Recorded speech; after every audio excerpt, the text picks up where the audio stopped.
confiant qu'avec une orientation complète, que nous allons avoir bénéfice de la part de encore les personnes qui travaillent chez Nayad.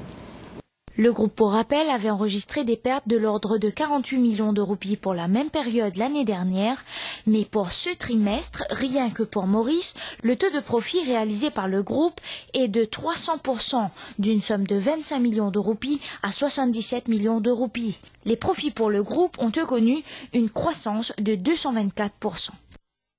Et Maurice a tenu un comptoir à la foire Indaba au centre Albert Luthuli à Nkosi, à Durban, en Afrique du Sud, du 7 au 10 mai dernier. Indaba présente une palette de produits et de services touristiques au commerce international du voyage. Et chaque année, elle attire plus de 13 000 journalistes et professionnels du voyage à travers le monde entier. Le Board of Investment organisera le 15 et 16 juin prochain la foire internationale mauricienne de l'investissement. Et l'objectif est de promouvoir Maurice en tant que destination pouvant abriter les investissements dans les meilleures conditions et dans le collimateur, surtout les nouvelles industries émergentes à forte valeur ajoutée, sans oublier la filière traditionnelle. Et Maurice pourra également servir de plaque tournante pour l'investissement régional. Quelques 400 délégués locaux et étrangers participeront à cette foire internationale. Et on retiendra également les noms de Lord Meghnad Desai, de la UK Chambers de Lords et du Dr Paul Romer, économiste américain de renom, comme conférencier. L'accès actuel au village de Bourlingrin sera fermé à la circulation suite aux travaux de construction de la première phase de la nouvelle route reliant Terre-Rouge à Verdun. Un nouvel accès vers Bourlingrin est ouvert à quelques 200 mètres de l'ancienne route d'accès. La fermeture sera du lundi 16 mai au 31 octobre cette année. La 6e édition du AIDS Candlelight Memorial aura lieu le dimanche 15 mai au Codan Waterfront à Port-Louis. Une annonce faite par l'organisation AIDS Candlelight Memorial qui a tenu une conférence de presse à Port-Louis. Le thème international de cet événement cette année est Touching Lives et a pour but, entre autres, de diminuer la stigmatisation de ceux qui sont atteints du VIH-Sida et aussi mobiliser la participation communautaire dans la lutte contre le VIH. Priorité Santé se consacre cette semaine aux méthodes de contraception et au planning familial. Les détails dans ce reportage.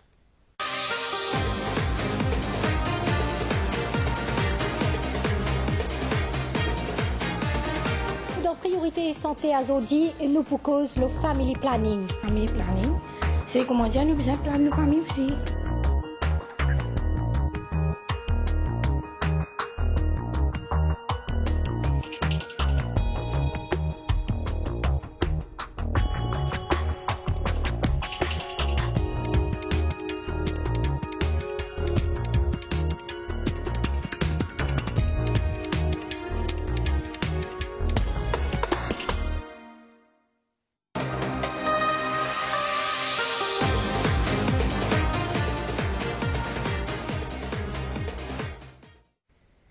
Et puis, il sera question de la danse Maloya dans Infozen ce soir, tout à l'heure après ce journal.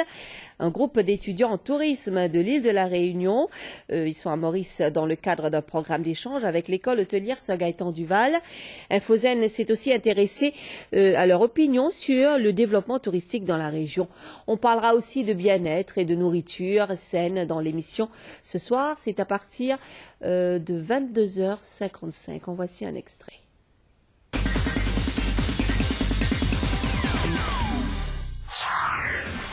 Infozen à la rencontre des jeunes de l'école hôtelière de Maurice et des étudiants réunionnais dans le cadre d'un programme d'échange. Portrait de Rajini, thérapeute au spa du Saint-Gérand. On parle aussi de l'obésité chez les jeunes, conseils de nutritionnistes. Le street football, comment se porte-t-il à Maurice? L'initiation au Jiu-Jitsu pour ces jeunes de Bel Air. People News, on parle du Festival de Cannes. L'enfer est déjà sur Terre. Et cinéma, les films à l'affiche en ce vendredi 13.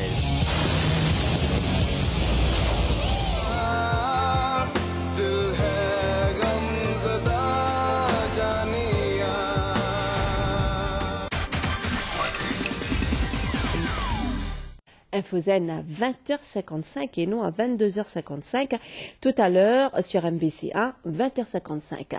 10 musiciens et danseurs de l'État du Rajasthan en Inde sont à Maurice depuis hier. Ainsi, du 15 au 19 mai prochain, ces artistes animeront des spectacles folkloriques dans plusieurs régions du pays et leur venue chez nous s'insère dans le cadre du Maharana Pratap Divas qui sera célébré ce dimanche. Robert Deschambault.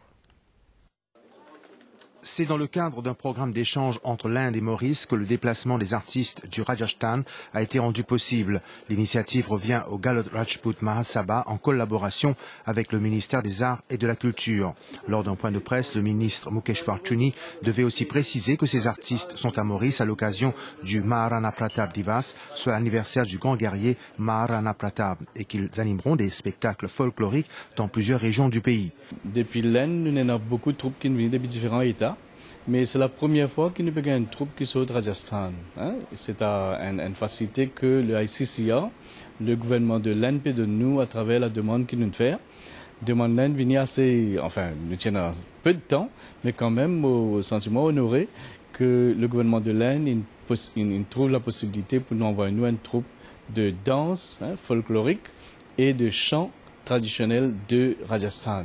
Ces artistes du Rajasthan participeront d'abord à un spectacle culturel au centre Indira Gandhi à Phoenix ce dimanche à 14h à l'occasion du Maharana Pratap Divas. Ensuite, ils se produiront au centre international de Grand-Bay ce lundi à 20h ainsi qu'à Belmar mercredi prochain.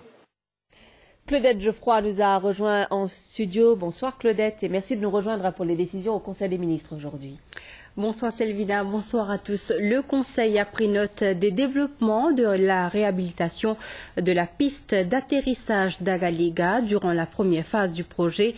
Les travaux concerneront l'asphaltage de la piste existante, la construction d'un nouveau tarmac et d'un aire de stationnement, les facilités adéquates pour le stockage de carburant et l'installation de facilités de base de lutte contre les incendies.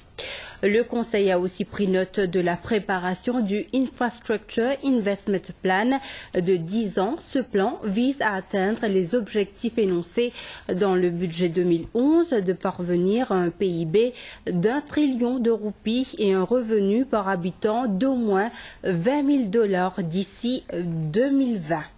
Pour atteindre ces objectifs, 250 milliards de roupies seront investis dans les infrastructures pour les prochains 10 ans. Le plan devrait également apporter des précisions aux investisseurs étrangers quant au développement infrastructurel futur du gouvernement. La mise sur pied d'un centre de documentation et de recherche sur les genres au ministère de l'égalité des genres a également été passée en revue au Conseil. Ce centre servira de base de données sur les questions liées aux femmes et à l'égalité des genres. Le Conseil a pris note de la tenue du Human Resource Excellence Award 2011 par le HRDC sous l'égide du ministère de l'Éducation et des Ressources humaines. L'objectif de cet award annuel est de récompenser les organisations publiques et privées et aussi les individus pour leur bonne utilisation des ressources humaines et de leur gestion et développement. Aussi, sur la table du Conseil des ministres, les activités prévues dans le cadre de la Journée internationale de la diversité biologique le 22 mai prochain.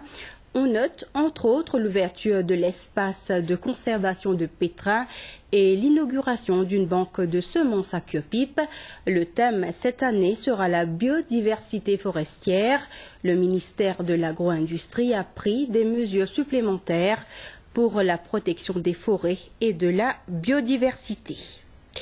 Le Conseil a aussi pris note de la participation de Maurice au 8e jeu des îles de l'océan Indien aux Seychelles du 5 au 14 août prochain. Maurice sera représenté dans 12 disciplines sportives. Le Conseil a pris note de la tenue de la deuxième réunion du Conseil de direction du World Hindi Secretariat à Maurice le 16 mai prochain. La réunion sera présidée par Srimati Pranit Kaur, ministre d'État des Affaires extérieures de la République de l'Inde. Elle sera en visite chez nous les 15 et 16 mai et rencontrera le président de la République et le Premier ministre. Et finalement, le Conseil a pris note de la reconstitution du Conseil d'administration de la Law Reform Commission avec comme président Guy Olivry, QC, GOSK et celui du Human Resource Development Council avec Dhananjay Ramphal, avocat, comme président. C'était les décisions prises en Conseil des ministres aujourd'hui. La suite du journal avec vous, Salvina. Merci Claudette d'être venue en direct dans ce journal. On se retrouve après cette annonce.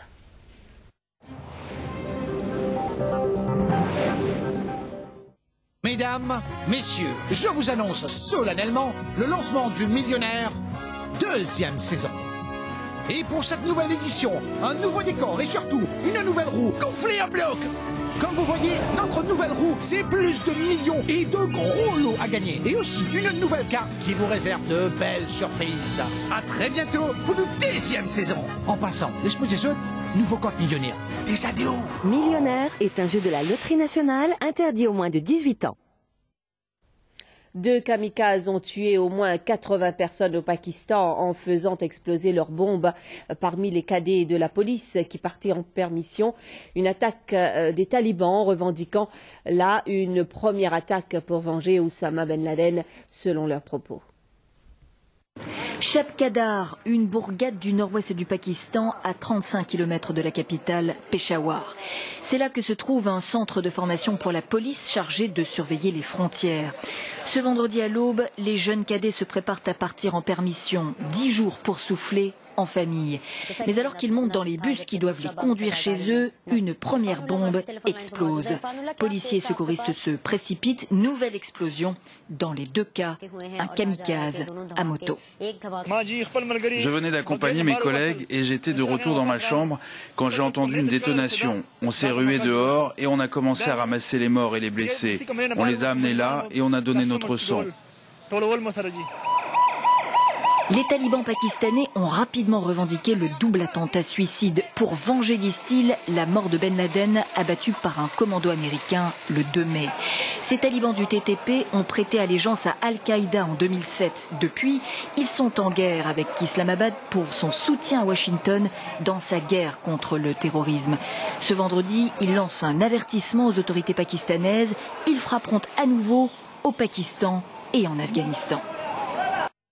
Direction le Champ de Mars, la 8e journée de la saison 2011 sera disputée demain. L'épreuve principale est dotée de la Raoul Alvax Cup et réunit 10 partants. Et cette course sera courue sur 1365 mètres. Rajiv Gunpat. La course principale de la 8e journée réunit 10 partants sur 1365 mètres. Ils sont plusieurs chevaux à pouvoir prétendre à la victoire. Parmi les plus en vue, on retrouve Modern Monette, Alvaro, Capitaine et Pleasing Dancer. L'entraîneur de ce dernier, Patrick Mervin, espère que le cheval remportera une 3e victoire consécutive. Ce serait une bonne chose pour nous. Et là aussi, cette fois-ci, c'est pas la même chose. Il court avec des chevaux de qualité, je pense en l'occurrence au grand capitaine, et qui, je l'ai vu là dans la semaine, très bien. Autre entraîneur qui s'attend à une bonne course de la part de son cheval, Ricky Mingard. Ce dernier présente Capitaine. Je pense que Capitaine a fait une bonne course d'entrée. Comme je l'avais dit, nos chevaux avaient besoin d'un peu plus de travail. On était un peu en retard par rapport à l'année dernière. Je pense que c'est une bonne course de rentrée. Capitaine, tout le monde le connaît, c'est un bon cheval. Et je pense que il est bien, il a son meilleur niveau maintenant. Quoi qu'il en soit, les autres partants de la 6e course ne doivent pas être négligés